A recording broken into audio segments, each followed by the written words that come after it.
यानी कि अभी तक वक्फ में संशोधन हुआ नहीं, कानून बना नहीं, लेकिन ओवैसी तो पहले से डर गए हैं। ओवैसी कह रहे हैं कि ठीक नहीं होगा, तो मोदी के मंत्री कह रहे हैं कि जो होगा देखा जाएगा।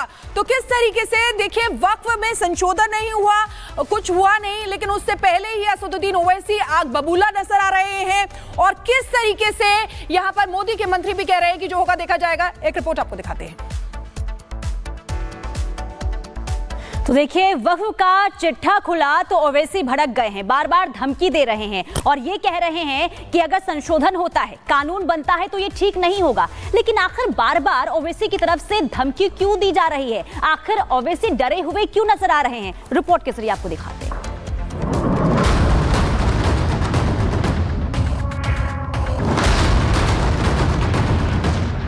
याद रखो, वक्फ का कानून बनेगा तो भारत में प्रोटेस्ट होगा इंशाअल्लाह ताला। कि वक्फ बोर्ड जमीन को हड़पने का काम किया है, सरकारी जमीन को हड़पा है, निर्दोष लोगों की जमीन को हड़पा है। वक्फ बोर्ड के ताबूत में आखिरी कील ठोकने की तैयारी चल रही है। यूपी की राजधानी लखनऊ में आज भी जेपीसी की बैठक हुई, जिसमें ओवैसी, नेशनल कॉन्फ्रेंस के अध्यक्ष फारूक अब्दुल्ला समेत तमाम नेता शामिल हुए।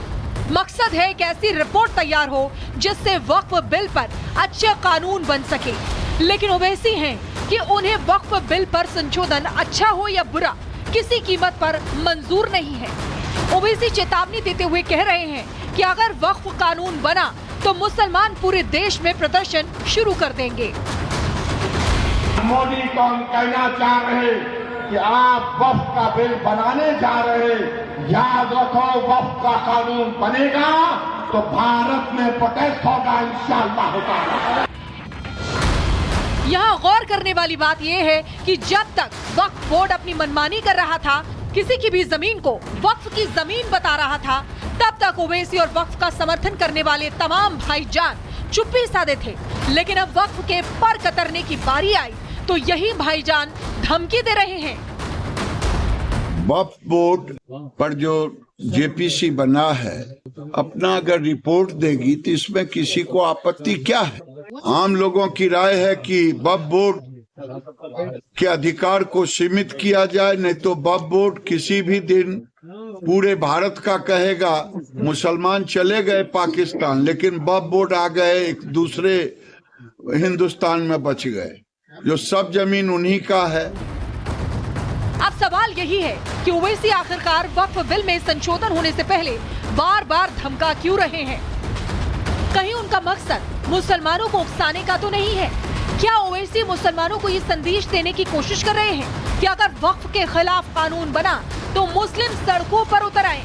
और बड़ा सवाल है कि क्या ओवैसी हिंदुस्तान में जगह जगह शाहीन बाग वाले हालात बनाना चाहते हैं? AIMIM के अध्यक्ष असदुद्दीन ओवैसी धमकी देकर कहीं न कहीं अभी से माहौल बनाने में जुटे हैं। हालांकि अब खबर मिल रही है कि वक्फ की अगली बैठक 27 जनवरी को होनी है। जो क्लॉज बाई क्लॉज की बैठक है, अब वो 27 जनवरी को क्लॉज बाई क्लॉज पे होगी और हमारी उम्मीद है कि बहुत बेहतर रिपोर्ट तैयार होगी। और जो सरकार का मकसद था कि जेपीसी को रेफर कर दिया जाए, जिससे एक ट्रांसपेरेंट कानून बने। चर्चा इस बात की भी है कि इसी बजट सत्र में पीएम मोदी वक्फ की मनमानी रोकने के लिए वक्फ संशोधन बिल ले आएंगे।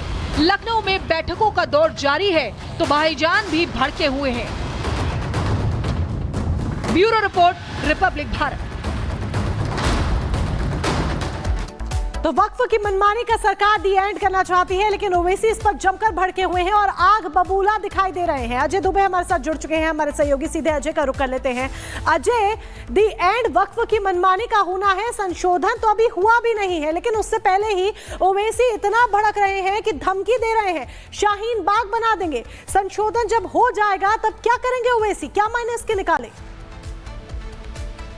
बिल्कुल, बिल्कुल, इस बात को सबसे पहले ओवैसी ने आज से 3 रोज पहले लखनऊ में जेपीसी की जब बैठक की गई थी इंदिरा गांधी प्रतिष्ठान के सामने, उस दौरान ही हमारे सवाल पर यह बात कहा था उन्होंने कि जो शाहीन बाग के दौरान हुआ कुछ वैसी तस्वीर देखने को मिलेगी। तो निश्चित तौर पर ये एक तरीके से जो हालात हैं, जो पॉलिटिकल सिनेरियो है, उसको लेकर कही गई बात। और एक तरीके से उत्तर प्रदेश की सरकार ने भी जब वक्फ संपत्तियों में 80% तक जो सरकारी संपत्तियां, ये दावा किया था, तो इस बात को लेकर और ज्यादा प्रोवोक्ड असदुद्दीन ओवैसी दिखाई दिए थे। अपने पॉलिटिकल लाइन को लेकर ओवैसी ये पूरी राय रखते हुए दिखाई दे रहे हैं और निश्चित तौर पर निशाने पर सरकार को लेते हुए दिख रहे हैं।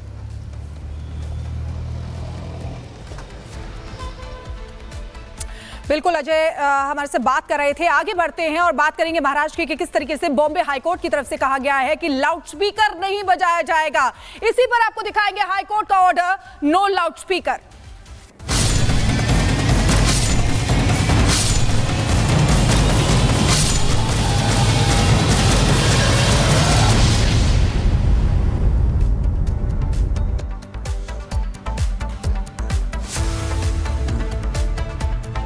तो देखिए, कुछ लोग ये समझते हैं कि लाउडस्पीकर नहीं बजा तो काम नहीं बनेगा, यानी कि अजान नहीं बजेगा तो फिर सही नहीं होगा, आरती में अगर लाउडस्पीकर नहीं बजता है तो काम नहीं बनता है, ये कहना है लोगों का। लेकिन जो लोग ये समझते हैं उन्हें बॉम्बे हाई कोर्ट की उस टिप्पणी को भी सुनना होगा जिसमें जजमेंट सुनाते हुए ये कहा गया है कि लाउडस्पीकर किसी भी धर्म का अनिवार्य हिस्सा नहीं है। क्या कुछ बॉम्बे हाई कोर्ट की तरफ से कहा गया है, आपको रिपोर्ट के जरिए दिखाते हैं।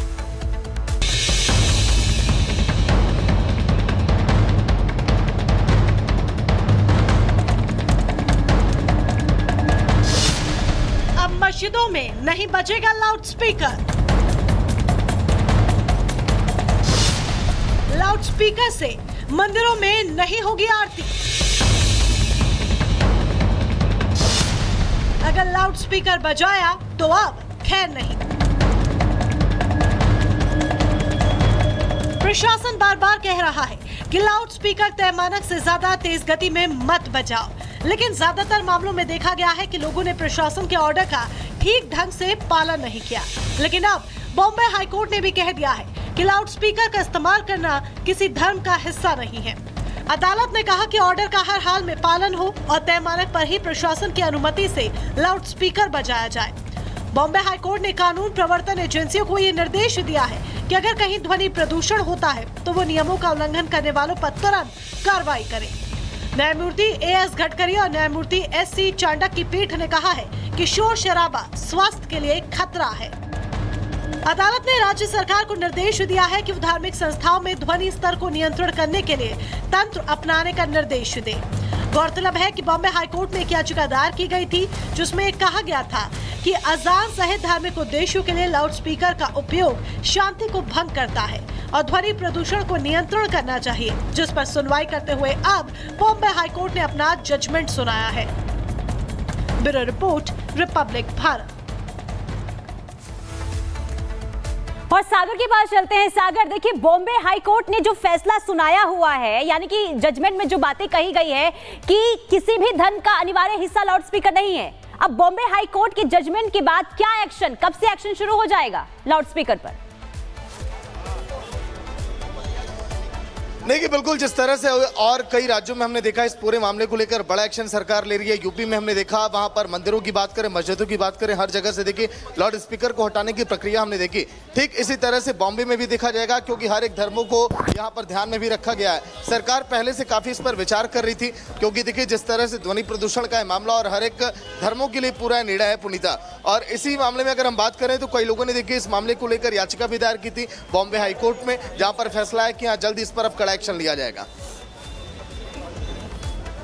बिल्कुल सागर, तमाम जानकारी आप यहां तक पहुंचा रहे थे, यानी कि हाई ऑर्डर सामने आ गया है कि नो लाउड स्पीकर ये किसी भी धर्म का अनिवार्य हिस्सा नहीं है, ये क्लियरली यहां पर कह दिया गया है। मिल्कीपुर को भी अयोध्या की तर्ज पर विकास की बुलंदियों को आगे पहुंचाना है। और चलिए अब बात करते हैं मिल्कीपुर विधानसभा सीट की, जो इस वक्त वर्चस्व की जंग जहां पर देखने को मिल रही है पक्ष और विपक्ष के बीच में। खुद मुख्यमंत्री योगी आदित्यनाथ चुनाव प्रचार करने के लिए और धुआंधार प्रचार करने के लिए मिल्कीपुर विधानसभा सीट पर पहुंचे और जैसे ही सीएम योगी पहुंचे लोगों का